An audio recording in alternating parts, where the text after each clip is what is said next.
हम कक्षा की बोहर त्रिज्या तथा विभिन्न कक्षाओं में घूमते हुए इलेक्ट्रॉन की ऊर्जा तथा इलेक्ट्रॉनों के वेग के बारे में चर्चा करेंगे। पर इसके पूर्व यदि आपने चैनल को अभी तक सब्सक्राइब नहीं किया है तो प्लीज़ सब्सक्राइब कर लें और यदि वीडियो अच्छा लगे तो उसे लाइक करें व शेयर करें।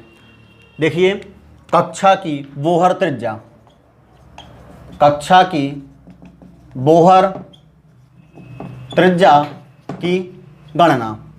देखिए, हाइड्रोजन परमाणु में केवल एक इलेक्ट्रॉन होता है।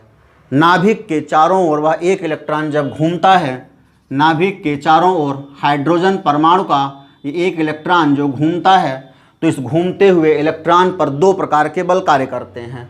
पहला, नाभिक के चारों ओर हाइड्रोजन परमाणु का एक इलेक्ट्रॉन जब घूमता है तो इस घूमते हुए इलेक्ट्रॉन पर दो प्रकार के बल कार्य करते हैं। पहला, अभिकेंद्री बल। पहला, अभिकेंद्री बल। अभिकेंद्री बल जो है इसके लिए मान होता है Ze²/r², Ze²/r²। तथा दूसरा होता है अपकेंद्री बल। दूसरा होता है अपकेंद्री बल, इसका मान होता है mv²/r। दूसरा बल होता है अपकेंद्री बल। अभिकेंद्री बल माने इस बल के द्वारा नाभिक जो है इलेक्ट्रॉन को अपनी ओर खींचता है। दूसरा अपकेंद्री बल, इस बल के द्वारा जो है तो इलेक्ट्रॉन नाभिक से दूर होता है। तो इस प्रकार से एक इलेक्ट्रॉन जो है उस पर दो प्रकार के बल कार्य करते हैं। अब ये दोनों बल जो है ये एक दूसरे के बराबर तथा विपरीत दिशा में कार्य करते हैं। ये जो दोनों बल हैं तो इनका परिमाण समान होता है तथा ये एक दूसरे के बराबर तथा विपरीत दिशा में कार्य करते हैं, जिसके कारण जो इलेक्ट्रॉन है वो अपनी स्थिति पर घूमता रहता है। दोनों बल एक दूसरे के विपरीत दिशा में कार्य करते हैं, इससे इलेक्ट्रॉन जो है वह अपनी निश्चित स्थिति में घूमता रहता है। अब देखिए, तब समीकरण 1 व 2 से Ze²/r² बराबर mv²/r। अब देखिए, हमें mv² बराबर निकालना है या mv², और mv² बराबर क्या हो जाएगा? mv² बराबर हो जाएगा Ze², ये r ऊपर जाएगा तो एक r से एक r कैंसिल हो जाएगा, Ze²/r। तब mv² बराबर हो जाएगा Ze²/r। ये इंपॉर्टेंट टॉपिक है यहाँ पे। तब mv² बराबर हो जाएगा Ze²/r। अब देखिए यहाँ कौन सी चीज़ें क्या है। Z क्या है? Z है हाइड्रोजन का परमाणु क्रमांक। E क्या है? इलेक्ट्रॉन पर उपस्थित आवेश है। R क्या है? परमाणु की त्रिज्या है। M क्या है? इलेक्ट्रॉन का द्रव्यमान है। V क्या है? इलेक्ट्रॉन का वेग है। R त्रिज्या है। तो इस प्रकार से mv² बराबर हो जाता है Ze²/r। अब देखिए यहाँ से हम V की वैल्यू इसमें रखेंगे। हमने बताया था चूँकि बोर के अभिग्रहित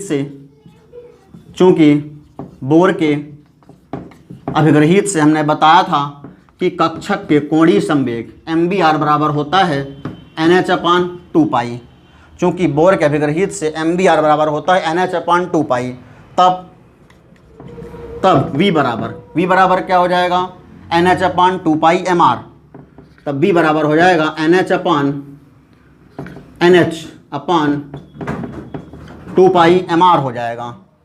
v बराबर है nh/2πmr हो जाएगा। इसे यदि हम समीकरण नंबर 1 दे दें, तब v का मान समीकरण 1 में रखने पर v का मान समीकरण 1 में रखने पर, अब देखिए इसे हम मिटा रहे हैं ऊपर का।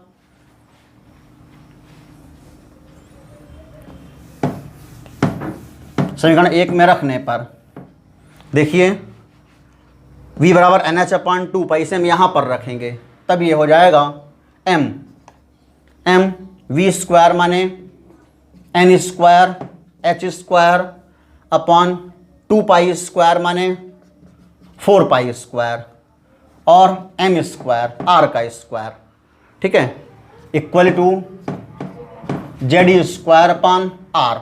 अब देखिए यदि हम यहाँ पर देखें तो Ze² बराबर क्या हो जाएगा? Ze² बराबर क्या हो जाएगा?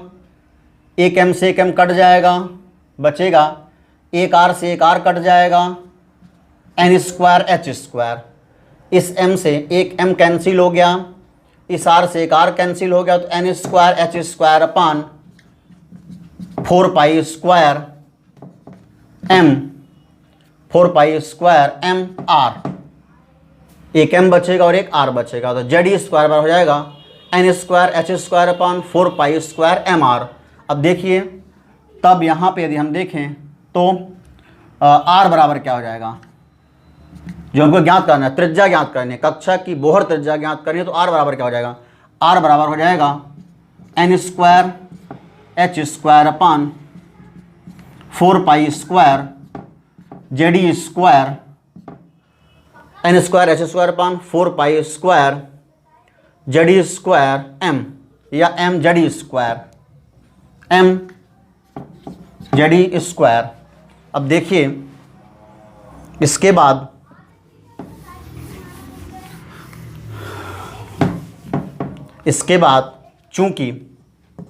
चूंकि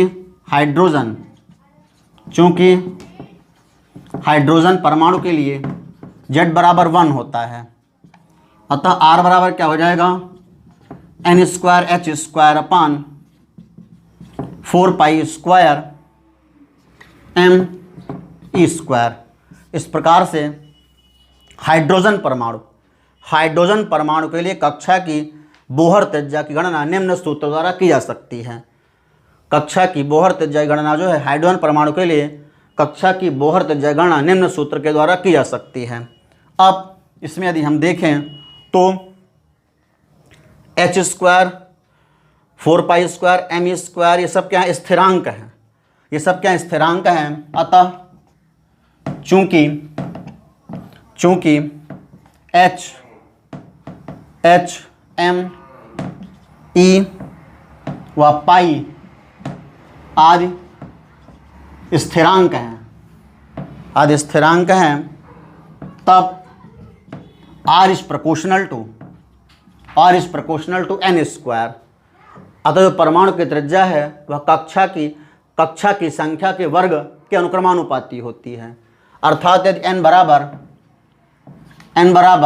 1 है, n बराबर 1 2 3 4 है, तब r बराबर 1 4 1 कम 1 2 दूनी 4 3 त्रिकाई 9 4 चौको 16, तब जो त्रिज्या है वह 1:4:16 के अनुपात में हो गया। अर्थात जो त्रिज्या है वह कक्षा की संख्या के वर्ग के अनुक्रमानुपाती होती है।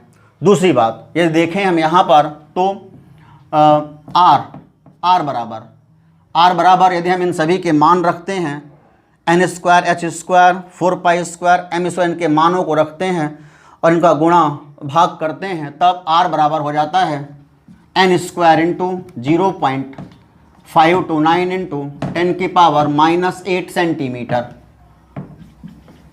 तब हो जाता है r बराबर n square into 0.529 into 10⁻⁻8 centimetre.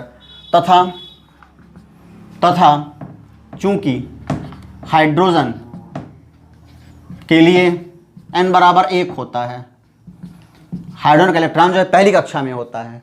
ये पहली कक्षा जो है, यदि पहली कक्षा में इलेक्ट्रॉन है तब उसके वर्ग के बराबर होती त्रिज्या।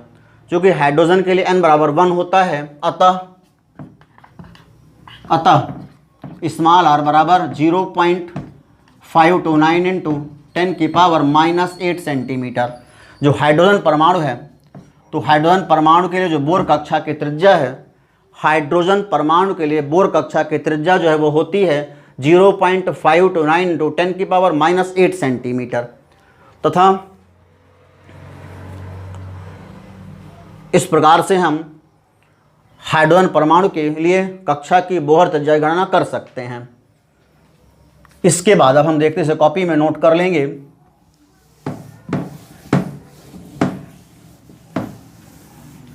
इसके बाद अब हम देखते हैं विभिन्न कक्षाओं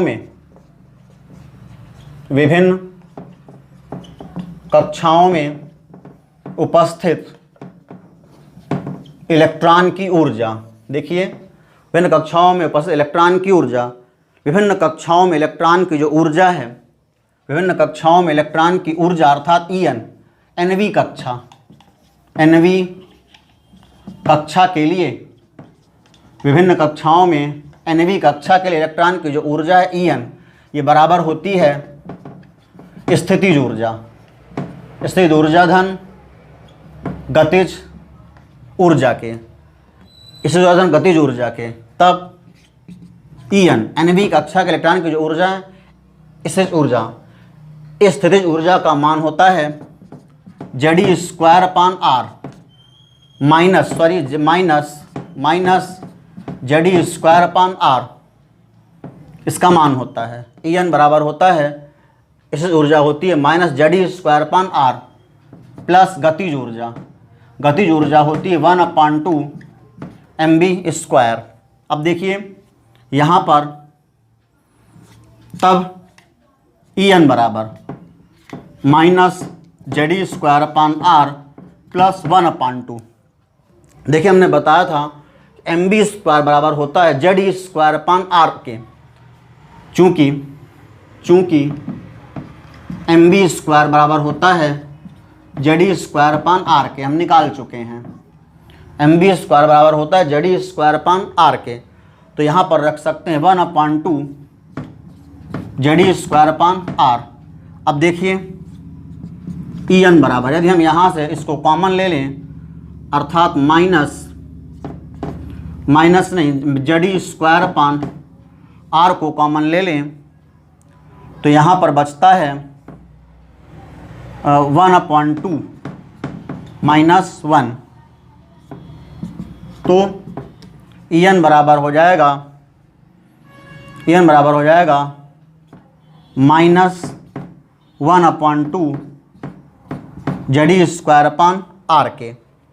En बराबर हो जाएगा minus Ze square upon R के।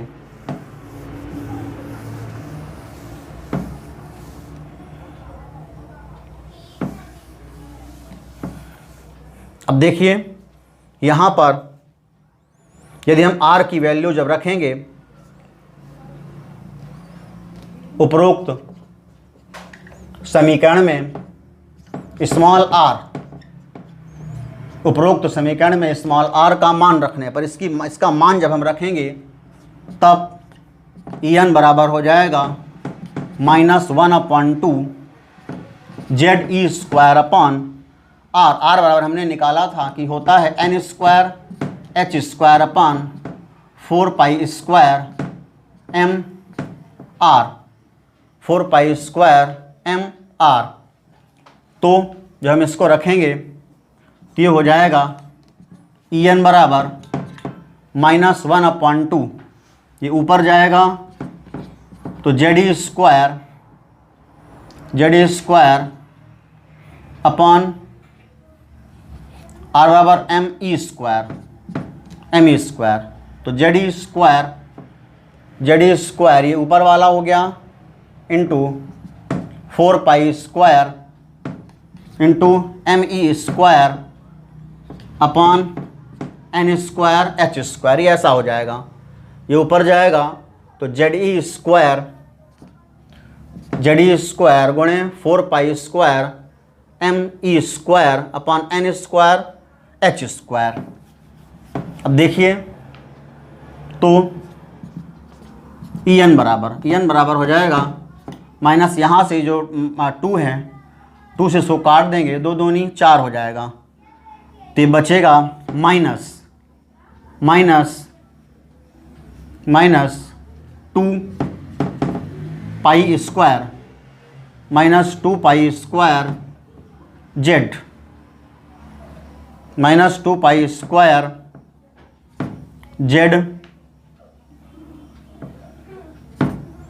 Minus 2 pi square Z m e की power 4 upon n square h square.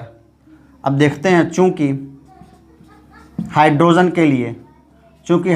के लिए Z बराबर 1 होता है, अतः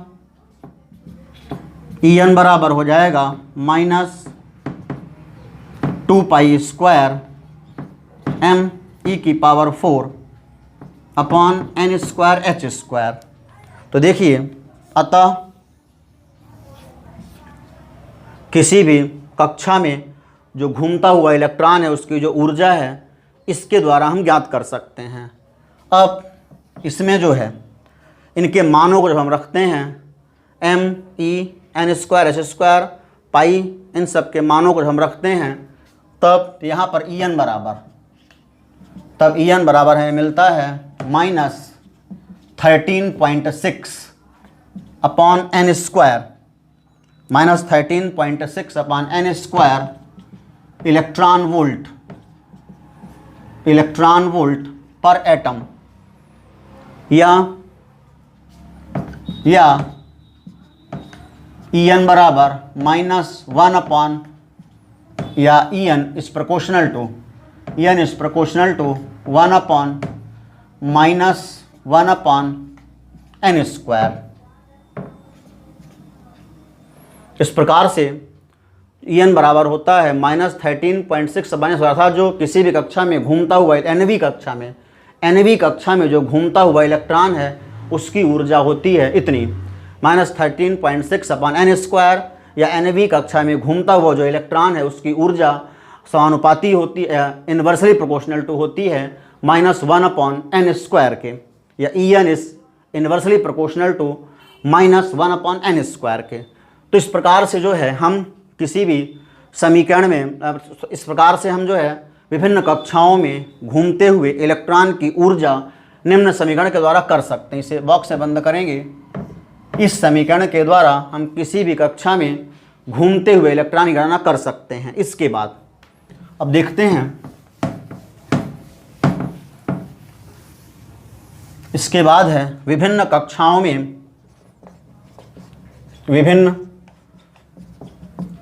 में इलेक्ट्रॉन का वेग। देखिए, विभिन्न कक्षाओं में इलेक्ट्रॉन के वेग के लिए हमने आपको बताया है कि चूंकि MBR बराबर होता है NH अपॉन 2π, MBR बराबर होता है NH अपॉन 2π।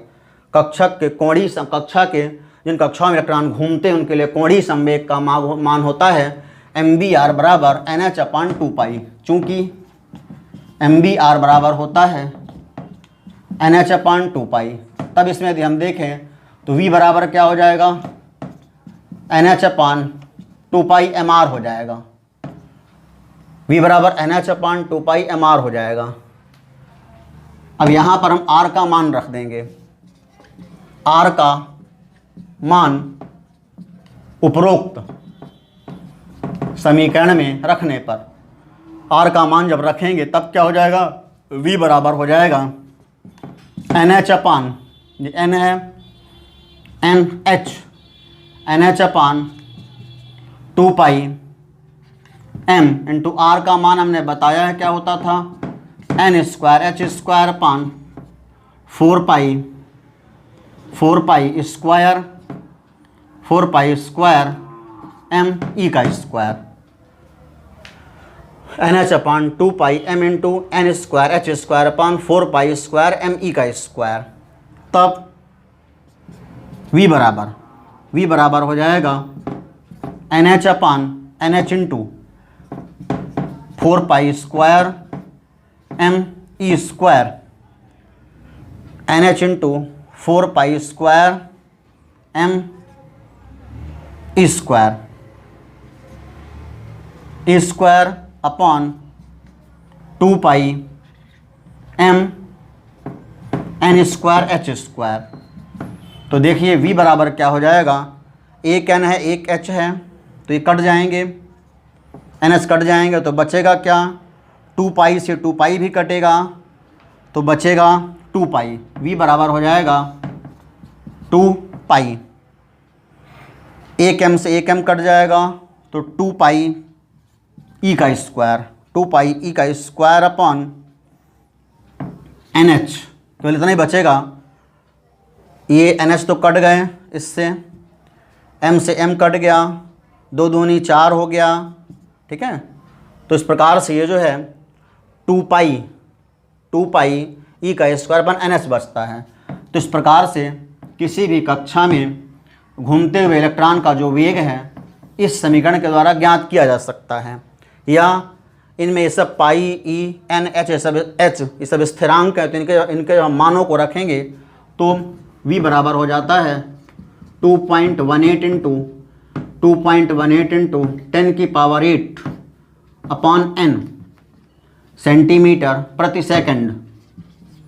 या v जो है ये प्रोपोर्शनल टू होता है 1/n के, या Vn nवीं कक्षा के लिए, nवीं कक्षा के लिए जो इलेक्ट्रॉन का वेग है वह कक्षा की संख्या के व्युत्क्रमानुपाती होता है। तो इस प्रकार से इस वीडियो में हमने कक्षा की बोहर त्रिज्या तथा विभिन्न कक्षाओं में घूमते हुए इलेक्ट्रॉन की ऊर्जा व विभिन्न कक्षाओं में इलेक्ट्रॉन के वेग आदि के बारे में आपको बताया। धन्यवाद।